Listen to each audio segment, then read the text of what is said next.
As most of you know, I grew up Catholic. I grew up Christian. I grew up in that whole world.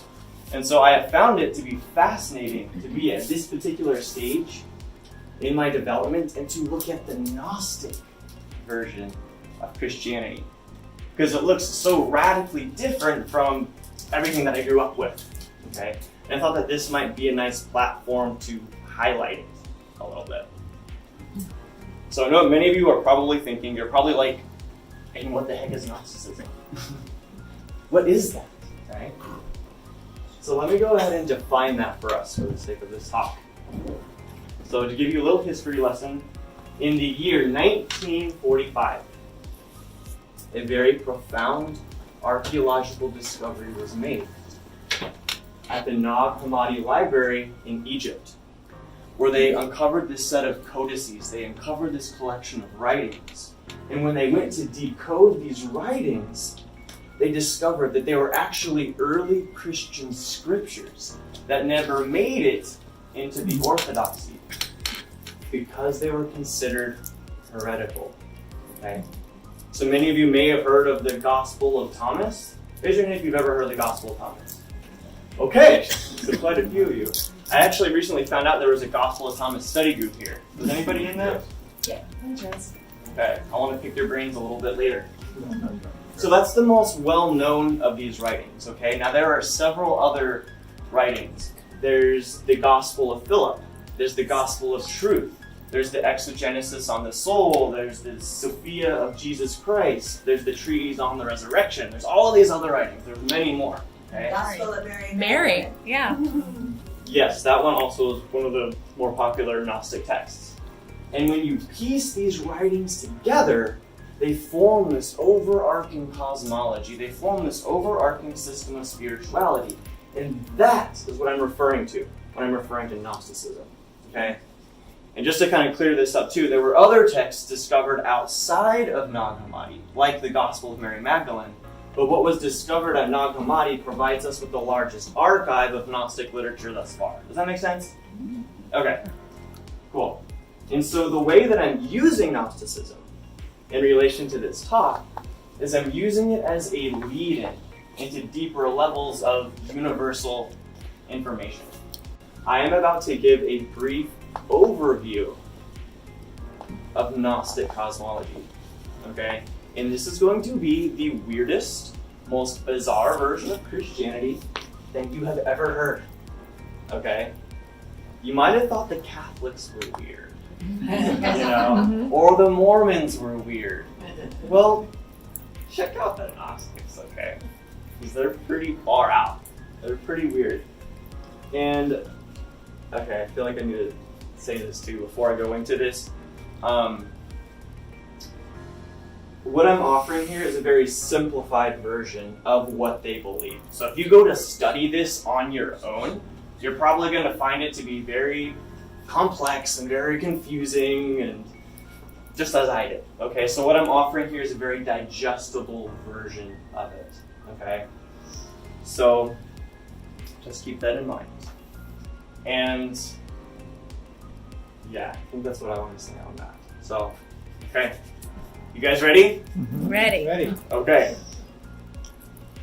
So the Gnostics believed in a whole pantheon of divine deities in different levels of existence. And they believed in one true God. And from this one true God, there were several emanations. And these emanations from God created these different levels of existence where various gods and goddesses resided. Okay? So you can look at it like this. God had a thought, and then that thought had a thought, and that thought had a thought. And it was kind of like this fractalization from the mind of God. Okay? And so these emanations from God created this overarching sphere of existence, which they called the Pleroma. The Pleroma. Is anyone from the Gospel of Thomas study group, have you guys heard of the Pleroma? No? Okay. The Gnostics believed in the Pleroma, which was kind of like this sphere of divine perfection. And the Pleroma means the fullness in Greek. So it was kind of like heaven, okay? And there were many different levels within the Pleroma, okay? So at the very lowest level of the Pleroma, there was one goddess in particular, and her name was Sophia. And Sophia wanted to conduct an experiment, okay, where she wanted to create a child all by herself. Okay, she wants to create this child all on her own. Now, to do this was out of accordance with divine law, because typically in the Pleroma, you need your divine counterpart to reproduce. But she, no, I don't need no man, you know? She just wanted to do it all by herself, okay? And so she self-impregnated somehow. I don't know how goddesses do that, but she self-impregnated. And she bore this child. Now, because this child was created out of accordance with divine law, how do you think it came out? Whole. Grown. It came out kind of messed up. Oh. Because it was created out of accordance with divine law, right? So this child came out not quite right. Something was a little off. And so Sophia realized this, and she's like, oh shit, I made a mistake. So she ends up casting her child out of the Pleroma and casting her child into this abyss of chaos, where this child is left to do its own thing, create a universe all of its own. Well, according to the Gnostics, guess what universe we live in? Uh-oh. Somebody say uh-oh. Yeah. We live in the universe that was created by this poor, rejected, fatherless, divine baby. Okay? And the Gnostics called this rejected divine baby the Demiurge. They called him the Demiurge. And they believed that he was the god of the material world. He was the god of the ego. He was the god of everything that bound us to physicality. Okay? And there's many people that will say that the Demiurge is the same as Yahweh in the Old Testament, which is why Yahweh is sort of considered angry and wrathful, and in some of these Old Testament writings. Scholars will debate that. So the Gnostics believed that the Demiurge only had the authority to produce lifeless matter. He could only produce inanimate matter. But he had the desire for his universe to be filled with life. So in order for this to happen, something needed to occur. And what needed to occur was an essence from the one true God, from the Godhead of the Pleroma, needed to pass down into the realm of matter, so that matter could become animated with life. So the Demiurge allows this passage to occur, and thus matter becomes animated. Okay?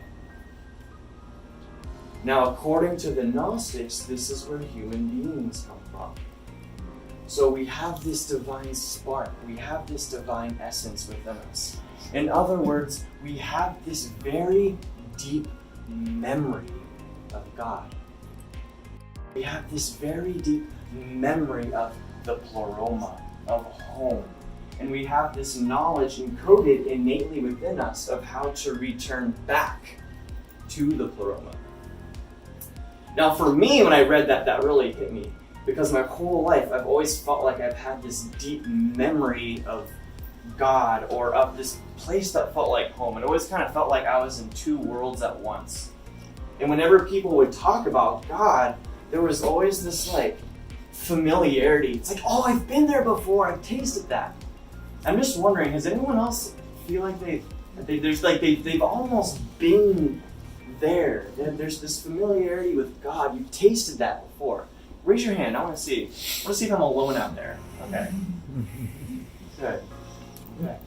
Just curious.